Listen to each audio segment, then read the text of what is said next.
Good morning again. For those of you that are just joining us, I'm Mosby Perrow, the current president of the Energy Bar Association. This is the time in our programming where I get to give out awards, which is great. We have two awards to give out. One is the State and Provincial Practitioner Award, and the other is the Paul E. Nordstrom Award.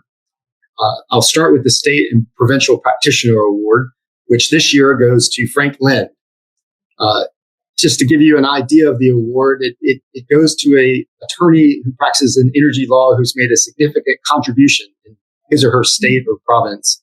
It reflects enhanced professional competence in the practice of energy law, and it reflects a substantial contribution to the advancement of energy law in that state or province.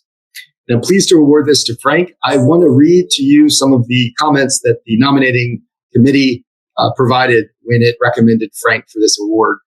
Frank has been an EBA member since 1985 and is a past president of the EBA Western Chapter. Frank also served a 3-year term on the EBA board. Over the course of his 30-plus years of legal practice, Frank has been involved in state regulatory matters in California and to a lesser extent, Texas, as an attorney in private practice with law firms, as in-house regulatory counsel to PG&E, and as general counsel to the California Public Utilities Commission, CPUC, for about 6 years. And most recently, Frank has been in solo practice representing diverse interests before the CPUC. Frank has been a 2-term member of the board of directors of the Conference of California Public Utility Council, professional association of CPUC practitioners, where he has been an active member for more than 30 years. Along with Frank's nomination, the nominating committee received the following information about his contributions to state regulatory law. Frank has practiced continuously before the CPUC since 1991 and continues to actively participate in high-profile, critical CPUC proceedings. And also, Frank served for 6 years as general counsel for the CPUC, where, among other things, he continued to play a leadership role among the California parties in the litigation and settlement of consumer claims before the FERC, arising out of the Western energy crisis. Frank has been active in academia. He served as 10 years and continues to serve as an adjunct professor of energy law at the University of San Francisco School of Law, and has also served as a professor at the UC Hastings College of Law. I also wanted to add, even though this is not part of the criteria for the award, that Frank has been very active in his community. He's past president of the Society of St. Vincent de Paul, focusing on poverty elimination in San Rafael, California, and is also past president and current member of the board of directors of the Marin AIDS Project, where he has volunteered for the past 13 years. Frank, it's my pleasure to present you with the State and Province Regulatory Practitioner Award. Congratulations. Mosby, thank you. Thank you for this award. I really want to extend special thanks to my old friend Jane Ruger for nominating me, and to the members of the committee for giving me the award. I have 3 points I'd like to make and 3 minutes to make them, so let me go ahead here. First, I think it is appropriate that the Energy Bar Association makes it a priority to recognize those of us who practice before state and provincial regulatory authorities, and also we appear before the Federal Energy Regulatory Commission on behalf of the ultimate consumer. We should always be mindful that the whole reason for the federal regulatory system, as the Supreme Court explained in 1959, is, quote, to afford consumers a complete, permanent, and effective bond of protection from excessive rates and charges. So at the end of the day, it's all about the ultimate consumer. And second, I have to take this opportunity to mention the $5 billion in settlements that we've reached with sellers in the California energy crisis in the period 2000 and 2001. And I want to emphasize that virtually all of those refunds were obtained through settlement negotiations between the California parties and the sellers. It was because of settlements that we were able to clean up the mess and move forward. And I am proud of the role I played as a leader for California in that very large effort. If these cases had not been settled, the litigation at the Federal Commission would have gummed up the decisional process for many, many years. So now I have a request. There's one holdout seller who has not settled with California, and that is Shell Energy North America. And I note that the Commission in June of this year issued an order on remand to Administrative Law Judge Stephen Glazer asking for further evidence regarding misconduct by Shell during the crisis period. So And I'm no longer involved in the case, but my request to the commission is simply that please move that case forward. It's been 13 years since the remand by the Supreme Court in Morgan Stanley of this case. That's 13 years. As Senator Bernie Sanders might say, 13 years is too damn long. Finally, to the younger lawyers here today, I want to say that as members of the Energy Bar Association, you're part of a great tradition of professionalism, integrity, and collegiality. So please remember to take joy in your work. Do not miss the opportunity to find friendship among your colleagues and even among your opponents. So thank you again for this award. I'm very grateful to have it. Mosby, back to you. Thanks, Frank. Congratulations again. I now want to turn to the Paul E. Nordstrom Award and read you a bit about the description of the award so you have a sense of it. This is probably the EBA's most prestigious award, and it is created in memory of Paul Nordstrom, the past president of the Energy Bar Association and a motivating force in the organization of the Charitable Foundation, or CFEBA as we call it. The first award was given to Paul after his death.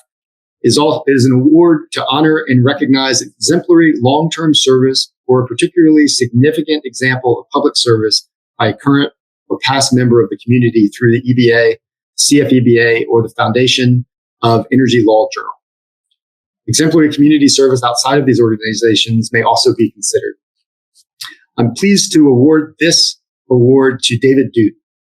Dave is the past president of EBA. He served on the board of directors of EBA, CFABA, and the FELJ. As president, Dave also served as chair of the EBA Committee on Nominations. Dave has served in other leadership positions in EBA over his more than 30 years as an active EBA member. Beyond serving in the aforementioned leadership positions, Dave was the driving force behind the formation of the Northeast chapter. He is a consistent and meaningful contributor to EBA program development, and he's helped spearhead numerous CFEBA fundraising efforts, events associated with the annual and mid-year meeting. Dave was instrumental in the initial formation of CFEBA. Dave's commitment to community service outside of EBA, CFEBA, and FELJ is also notable and exemplary. Closer to his home in Connecticut, Dave has been deeply involved with organizations focused on addressing significant homelessness issues in and around Hartford, Connecticut. Dave is a longtime supporter and most recent chairman of the board of directors of Journey Home, a Hartford-based nonprofit organization that seeks to accelerate progress towards ending chronic homelessness in the greater Hartford region. Before that, Dave was a trustee and president of the Open Hearth Association, an organization that helps men in the greater Hartford area regain their lives lost to homelessness and addiction. Dave is selfless, caring, and tirelessly thoughtful. And like Paul, Dave exhibits a warmth and humility in his interactions with others. Dave, congratulations. I'm pleased to award you with the Paul E. Nordstrom Award. Well, thank you, Mosby. I'm somewhat overwhelmed. I had the distinct pleasure of serving on the EBA board with Paul Nordstrom and helping to advance his vision for the CFEBA. I am so honored and humbled to be included among the distinguished group of attorneys who have previously received this award. The fact that the recognition is for exemplary long-term public service is particularly important to me and most appreciative of me. It is very difficult for me to wrap my head around how quickly my time in association with the EBA has passed. It seemed such a short time ago that I was allowed, indeed encouraged as a new associate in a law firm with no DC office, to participate actively in the EBA. The EBA then was overwhelmingly weighted to inside the Beltway attorneys and was working hard to serve energy attorneys across the continent. The EBA members with whom I had the pleasure to interact then were cordial, respectful, dedicated, extremely welcoming, and always helpful. There has been amazing progress with the EBA through the years, but what has not changed is that feeling from the EBA colleagues of cordiality, respect, dedication, welcome, and helpfulness. The EBA now, with over 1,800 members, 40% outside the Beltway, and 8 regional chapters, remains an organization where every member, whenever he or she is ready, is allowed and indeed encouraged to participate actively. While my firm expanded years ago to include a DC office, the EBA has worked successfully to ensure meaningful participation by all EBA members, regardless of their geographic location.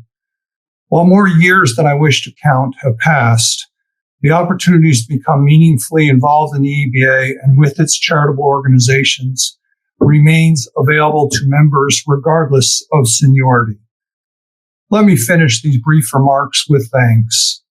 Thank you to my wife and family for supporting my career as it has expanded to include service not only in the community where we live, but in the broader national community in which I work, and for each of their understanding and carrying on themselves a dedication to community service. Thank you to the members of the energy team at my firm for their active involvement and support for the EBA and for service and support more broadly in the communities in which each of us are involved. Thank you to my firm, Day Pitney, for allowing me the time and for providing me resources and unceasing encouragement to serve the EBA and its charitable efforts. And finally, thank you to all of you for being a part of the EBA and welcoming me, for supporting the EBA and its charitable endeavors, and for allowing me the real chance to serve. And finally, for recognizing my efforts in this way. Mosby, back to you. Thank you, Dave. Frank and Dave, again, congratulations, worthy recipients, and it was my pleasure to give the awards that the nomination committee recommended. For the rest of you, I hope you will enjoy the rest of the program today. We've got a lot of big things coming up, and look forward to seeing you around. Goodbye. Bye-bye.